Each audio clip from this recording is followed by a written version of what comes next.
Kia ora, Nick. I hope you're well. I've decided to do a video recording for my reflections. Videos seem to be more of a forte for me than writing. Maybe this is from my Māori heritage, so I'll just go through and give you my feedback on my reflections. So I'll start off with goal one.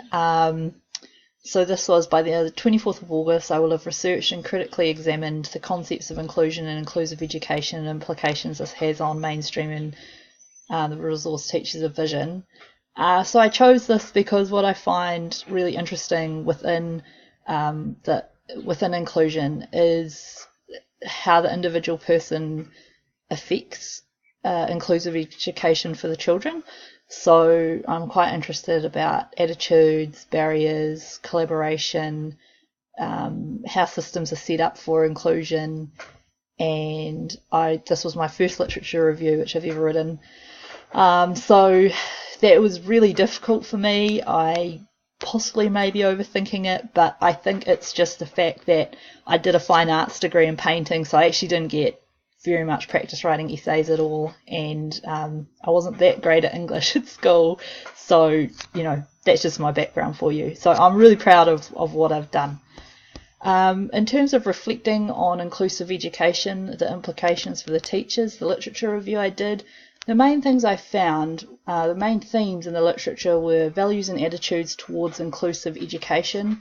So what can happen is that teachers start to compare a child with an impairment against, say, neurotypical normal, and this isn't really helpful. It means that they create stereotypes and their needs aren't really accommodated for learning. But what has been found in the research is that because of the prevalent stereotypes, teachers, according to the interviewees, usually prefer the easy route, which are lower expectations from disabled children instead of differentiation of instruction. Yet research findings indicate that when these needs are accommodated through design of accessible learning environments, disabled students may be successful even in tertiary education.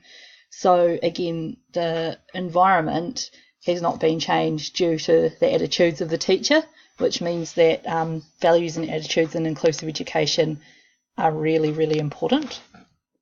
My second finding was that there was not much teacher training in special education. Certainly I didn't have any when I went through Teachers College, and it's just noted that there's inadequate and deficient infrastructure of the curriculum. And it's really important that, FLENA says that competence of the vision teacher is a critical factor. So lack of knowledge really hinders understanding. I mean, I see that quite a lot within the schools I'm at, even just in terms of autism or other learning impairments. Also, collaboration was seen as another barrier, or that was really important to inclusion. So it's so important that the consultative collaborative role is used, because that means that the RTV can use their knowledge, but then they're also part of a team, so that the child is able to access the mainstream curriculum and work with the teacher's goals, work with the teacher's ideas, but still use their specialist knowledge. So it means that they're removing, say, environmental barriers, accessible barriers, which, I think is really important.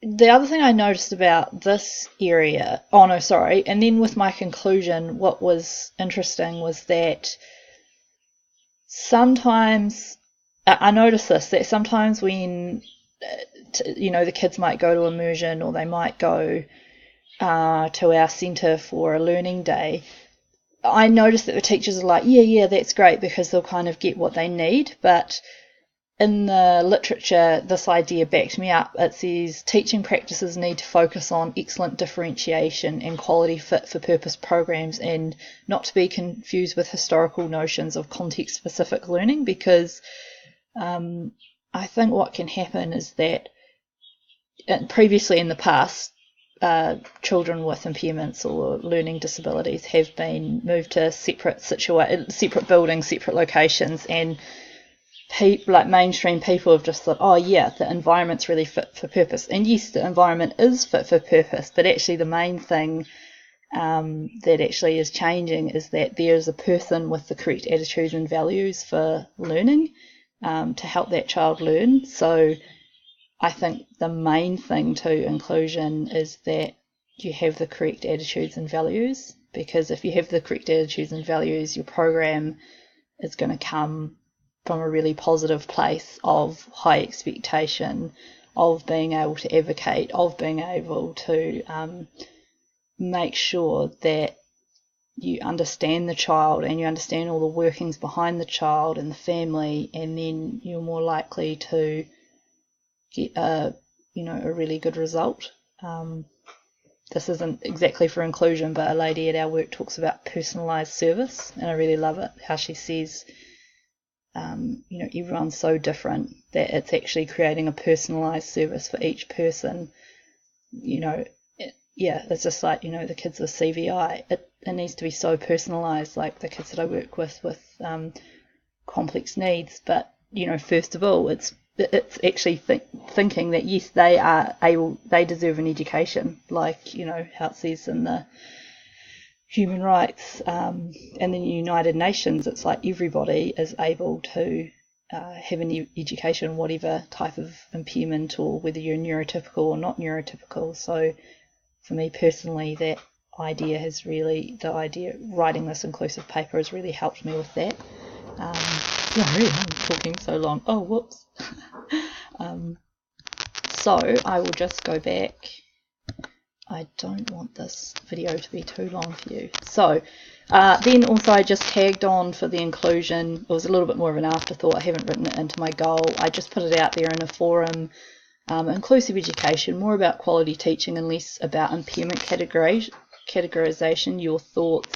And this is kind of what came after my literature review, that I was kind of like, some of the readings suggested that actually, do teachers need learning about education, or actually do they need a philosophical training about inclusive education and universal design? Because one of the readings talked about Rudolf Steiner's school and how people are drawn to that school because of the philosophy, the values, and it could even be like a religious school, something they want to go there because they know that there's this set of values and these things are happening. And in a way, I'm kind of like maybe as a new teacher, I feel that my kids are doing quite well, considering I have limited knowledge about vision impairment. So I just wanted to throw it out to others in the group. Did they think that actually the values were more important than the specific knowledge?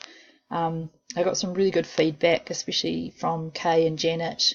Kay talked about how the child, knowing all about the child and valuing all parts of the child, and that actually she's found that within this paper that some children can actually be excluded even within, say, their mainstream settings. So inclusion is about being able to access your local school.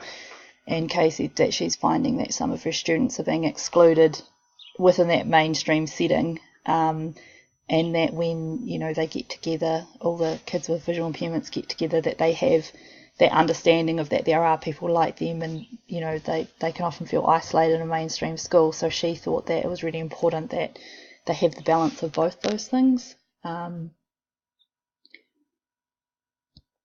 then Janet talked quite a lot about valuing the child holistically, and like what I kind of got from Janet's was that she managed to, I ended up kind of tabling them, because that's kind of been my thing since I've been doing this study, trying to learn how to, my brain seems to work and needs like a system to hold things, and so I need to come up with these strategies for it. So these were the results, but kind of what are the conclusions I came to myself was that, like to be inclusive, that you need to hold the learner and the family's needs in the forefront of your mind and draft knowledge and opportunities their way, like what's underpinning, I mean, you've got your values, but then you need to make sure that when those opportunities, or you see something, like you see an environment, you read a book about CVI, you grab the book, you learn about it, you're always trying to evolve better learning for your kids and for your families. And I just like that idea. So I'll go back, and so for goal 2, I decided to co-construct an article on the history of education for learners who are blind and low vision, both nationally and internationally, and also at the bottom just have a document on the situation for learners currently. So I decided to do this collaboratively because I was just a little bit overwhelmed with the amount of work I needed to do, or think I need to do. I'm not really sure. I'm still getting the hang of all this. But anyway, I'll show you through what we did. So what I found... Oh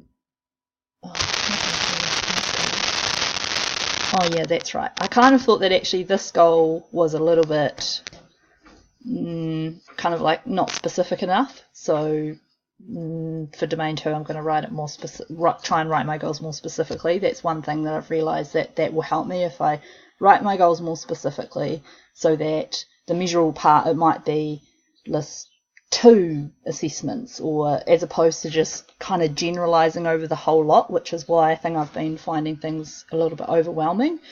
What I did find interesting about the national and international was how internationally people were so much more ahead in terms of vision impairment, and compared to New Zealand. So kind of like, 170 years, they started a school in France for blind and low vision children, whereas that didn't happen in New Zealand until 1880. So that's almost 200 years later.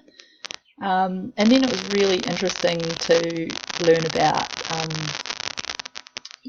like the first Braille, and so I did the international section of this, so I have a little bit more of an understanding of that since I did that one. It was quite good. Jane did the national one. So yeah, just I guess in general for me that was good to have an understanding of I guess the inclusion that progressed through the timeline, and how it's changed, and how policy promotes inclusion, or creates guidelines or laws around inclusion, which was quite important to learn. And then also it was just interesting seeing how the technology changes. So for a long time it's brailers, and then it starts turning to iPads, using the internet. Apple launches its first version of VoiceOver, Siri. So yeah, that's quite cool. And I think it was just important that I just had that context of knowing how far technology and policies have come since vision started. So with the present situation, on that one.